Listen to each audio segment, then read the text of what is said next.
ஹாய்மா இதை பாருங்கடா, பீர்த்தங்காய் பொரியல் சொல்லித்தரேன் பாருங்கள். எல்லாருமே பீர்த்தங்காய் கூட்டு அந்த மாதிரி எல்லாம் பண்ணுவாங்க.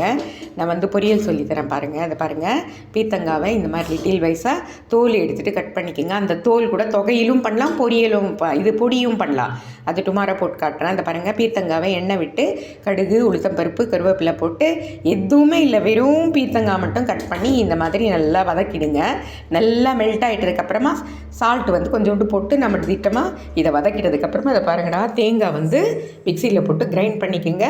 அது மேலே மிளகாத்தூள் லைட்டாக காரத்துக்கு தூவிட்டு, வெறும் மிளகாத்தூள் தூவிட்டு இந்த தேங்காவை பொடி பண்ணதை எடுத்து அதில் போட்டுட்டு சாப்பிட்டு பாருங்கள், அவ்வளவு அருமையாக இருக்கும். ஹாய்மா இந்த பாருங்கடா, பீர்த்தங்காய் பொரியல் ரெடி ஆயிடுச்சு. இது நம்ம சாப்பாட்டில் அப்படியே பிசைஞ்சிட்டு சாப்பிட்லாம். அதே மாதிரி சாம்பாருக்கு தொட்டுட்டு சாப்பிட்லாம், நம்ம காரக்குழம்புக்கு தொட்டுட்டு சாப்பிட்லாம், எதுக்கு வேணாலும் சாப்பிட்டுக்கலாம். ஆனால் செம்ம டேஸ்ட்டாக இருக்கும். இந்த மாதிரி செய்து பாருங்கள். இதில் எந்த மசாலாவும் கிடையாது. நம்ம எப்போவுமே மசாலா ஃபுட் சாப்பிடக்கூடாதுன்னு உங்களுக்கு நான் நிறைய தடவை சொல்லியிருக்கேன். சரியா? பீர்த்தங்காய் பொரியல் லைக் பண்ணுங்கள், ஷேர் பண்ணுங்கள், கருத்துக்குங்க. தேங்க்யூ.